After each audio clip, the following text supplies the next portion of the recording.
poucas palavras.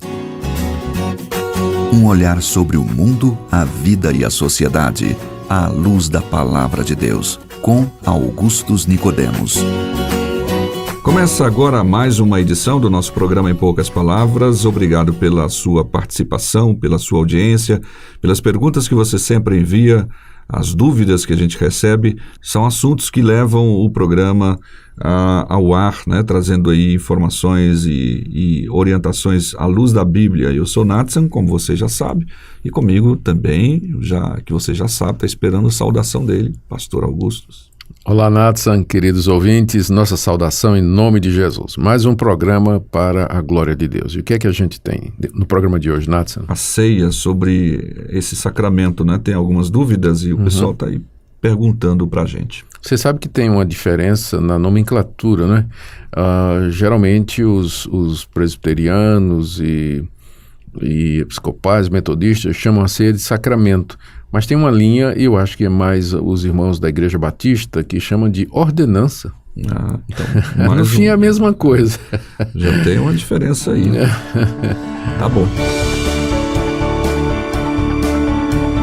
Sendo então um dos dois sacramentos ou ordenanças da Igreja Reformada, ela é carregada de significados teológicos e espiritual. O apóstolo Paulo destaca em 1 Coríntios 11, ele afirma com grande seriedade o seguinte: qualquer que comer este pão ou beber o cálice do Senhor indignamente, será culpado do corpo e do sangue do Senhor.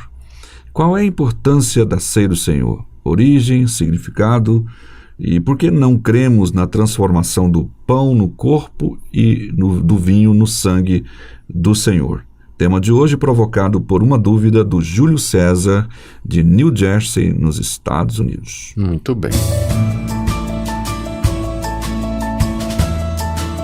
E a pergunta dele, então, ele diz assim: querido irmão, meu nome é Júlio César, eu sou de Nova Jersey, nos Estados Unidos, e gostaria de saber a respeito de, por exemplo, da ceia em geral, né? Mas especificamente ele pergunta sobre as crianças participarem na ceia, porque algumas igrejas não permitem que elas participem, e também se elas são batizadas e qual é a idade recomendada para que elas sejam batizadas e, obviamente, participarem da ceia, porque a igreja que ele frequenta diz que não há impedimento de uma criança tomar ceia ou ser batizada.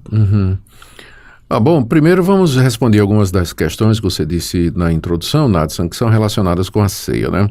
A ceia foi instituída pelo Senhor Jesus na noite em que ele foi traído.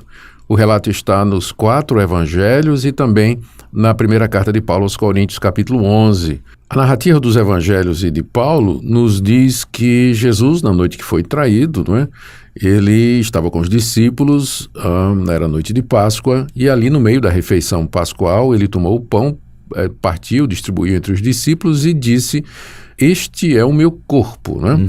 Ele estava com um pedaço de pão, né, na mão e apresentou diante dos discípulos e disse: esse pão, né, que vocês estão comendo aí, ele é o meu corpo. E em seguida, depois que eles comeram, porque tem que lembrar que isso foi no meio de uma refeição, que era a refeição da noite da Páscoa, ele tomou o cálice e deu aos discípulos e disse: esse cálice que vocês estão bebendo aí, ele é o cálice da nova aliança no meu sangue, que é derramado por muitos para a remissão de pecados. Fazer isso todas as vezes que beberdes em memória de mim. Porque toda vez que vocês fizerem isso, vocês estão anunciando a vinda do Senhor até que ele venha, acrescenta o apóstolo Paulo. Então, a partir dessas palavras de Jesus, os discípulos começaram a se reunir periodicamente no meio das celebrações que eles faziam, as chamadas festas do amor ou ágapes, e tiravam um momento ali no meio da refeição, né, para partir o pão e beber o cálice em memória do Senhor Jesus. Já no século II e III já começou a haver perguntas levantadas sobre qual seria o real significado de este é o meu corpo, se referindo ao pão, e este é o meu sangue, se referindo ao vinho, né? Já havia alguns teólogos que queriam entender se a ceia era apenas simbólica ou se havia de fato alguma presença de Cristo e que tipo de presença ali naqueles elementos. E essa questão, durante a Idade Média, ganhou a orientação ou a linha que deu no que é chamado de transubstanciação, que foi a posição adotada de que o pão realmente é o corpo de Cristo e que o cálice realmente é o sangue de Cristo. Cristo está presente fisicamente ali. E foi usada a distinção entre forma e essência para justificar essa transformação. Note que na Idade Média, essa transformação da hóstia e do vinho no corpo e no sangue de Jesus é feita pelas mãos do sacerdote católico, exato, né? Ele, ao pronunciar as palavras, isto é o meu corpo, isto é o meu sangue, então o milagre acontece e aqueles elementos são transubstanciados. A substância muda, mas não a forma. Eles, ao olho externo, eles permanecem pão e vinho, mas a substância agora já é o corpo de Cristo. A hóstia praticamente é o corpo de Cristo. É o corpo de Cristo, né? Então você, ao mastigar a hóstia, você está mastigando o corpo de Cristo mesmo, né? Com nervos, cabelo, ossos, músculos, tá tudo presente ali. E da mesma forma o cálice é exatamente o seu sangue. É por isso que a missa, não é? Como ficou a chamada ceia, ela é conhecida como o santo sacrifício da missa. A implicação é que se Jesus está presente fisicamente ali, se o pão e o vinho se transformam nele, ele está sendo outra vez oferecido em sacrifício, né? Ele está repetindo o seu sacrifício na cruz. Está morrendo outra vez. Né? Então, a Reforma Protestante questionou bastante isso aí. E os reformadores não conseguiram chegar num acordo. Todos eles eram contra a transubstanciação católica. Acharam que não faz o menor sentido. Não é isso que Jesus quis dizer quando disse isso é o meu corpo, isso é o meu sangue. Então, as posições... aliás, essa polêmica foi a primeira polêmica entre os reformados, né? E que acabou dividindo o campo reformado em basicamente 3 linhas. Havia primeiro uma linha que entendia que havia algo da presença física de Cristo ali nos elementos. Cristo estava presente de uma forma física, mas não havia uma transubstanciação, né? E esse pensamento foi chamado de consubstanciação e é mais associado ao pensamento luterano, né? É a sacralização, basicamente, do elemento. Isso aí.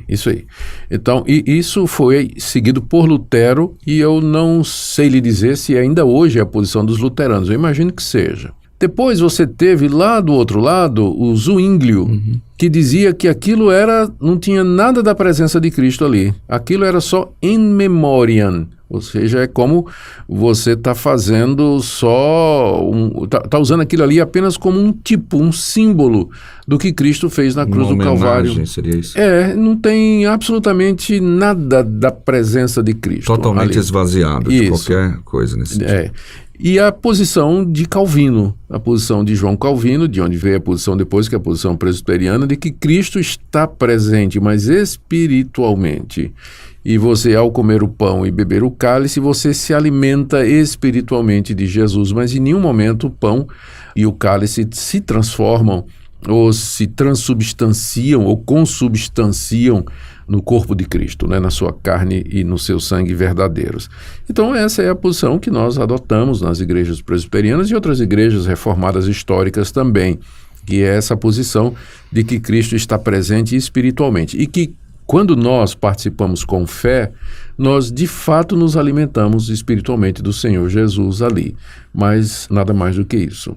Bom, a razão pela qual crianças na igreja presbiteriana do Brasil, elas não participam da ceia, é porque há um entendimento de que, sendo a ceia esse mistério profundo, a participação nela exige uma compreensão prévia do que é que ela representa.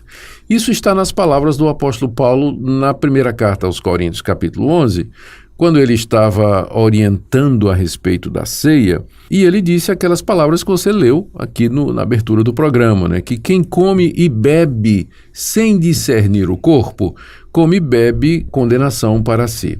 Paulo estava se referindo ao fato de que alguns membros da igreja de Corinto, na hora de participar da ceia, tinham comido demais ou bebido demais. E eles estavam envolvidos em polêmicas e discussões. Lembra que a ceia era celebrada nas festas de fraternidade, né? Ágape, né? No ágape. E aí, na hora de celebrar a ceia, não tinha mais um estado mental apropriado, uma disposição espiritual, uma compreensão do que é que estava sendo feito ali. Então, em vez de celebrar a ceia, eles, na verdade, estavam comendo um pedaço de pão e bebendo um pouco de vinho. E aí isso não fazia sentido. Então, Paulo disse, olha, quem come e bebe sem discernir o corpo, sem perceber a presença do Senhor Jesus ali, então esse, na verdade, está comendo condenação, bebendo, comendo e bebendo condenação. Sem fazer essa avaliação de si mesmo. Isso. Né? Aí ele diz, por isso, examine-se o homem a si mesmo e assim coma do pão e beba do cálice. Bom, então, quando uma criança está em condição de fazer essa autoavaliação, quando ela tem consciência de que ela é crente em Jesus, quando ela tem consciência de que aquilo ali é o corpo e o sangue de Cristo, espiritualmente falando, quando ela compreende o significado, está em condições de avaliar a sua própria conduta, a sua própria vida, de confessar os seus pecados, ela está em condição de participar. E essa idade, então, varia de criança para criança. O que a gente acha que não faz sentido é deixar participar da ceia crianças que estão numa idade que não tem o menor discernimento do que é que está... vão tomar aquilo ali só porque está todo mundo tomando. Todo mundo tomando. Como alguns adultos fazem também. Também, isso que vale para a criança, vale para o adulto também, não é? Então, por isso que nós temos que cercar a participação da ceia com esses cuidados por causa do simbolismo que ela representa e pela exigência de que a pessoa seja capaz de fazer uma autoanálise antes de se engajar na ceia. Por isso também que a ceia não pode ser oferecida a descrente. Algumas denominações, né, especialmente neopentecostais, quando elas vão celebrar a ceia, elas abrem a ceia para todo mundo, convida quem está lá, não é? A pessoa é de outra religião, é ateu, não é nada, né? Mas aí eles dizem, não, vocês vêm participar, está completamente errado, é um desvirtuamento da ceia do Senhor. Deveria ser só para crentes e crentes conscientes e preparados para participar da ceia. E quando entendem isso, sabe, a seriedade de participar desse sacramento, da ceia do Senhor, que deve ser mesmo com bastante seriedade. 1 Coríntios 11, ele é bem rotundo, ou seja, bem firme com relação a isso. Gostei do rotundo. Contundente, você queria dizer, né? Isso.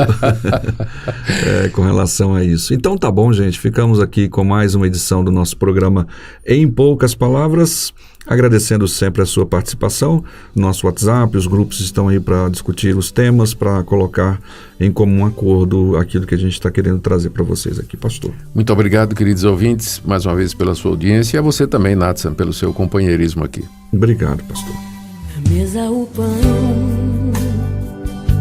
o vinho também, no peito uma dor, com aquilo que vem, de um lado um sorriso, do outro traição. Ele abençoa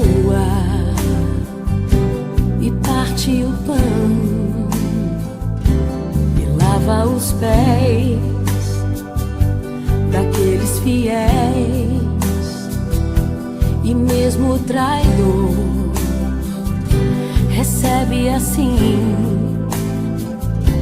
teu vinho e o pão, ao invés de rancor, lavou nossos pés e enxugou com a dor. Naquele partir estava todo o meu ser, partido por mim e pelo meu viver. No vinho o amor, no sangue o perdão, em seu mergulhar a minha salvação. Naquele partir estava todo o meu ser, partido por mim e pelo meu viver. No vinho o amor, no sangue. Em poucas palavras, um olhar sobre o mundo, a vida e a sociedade, à luz da Palavra de Deus. Apresentação, Natsan Matias. Comentário, Augustus Nicodemo.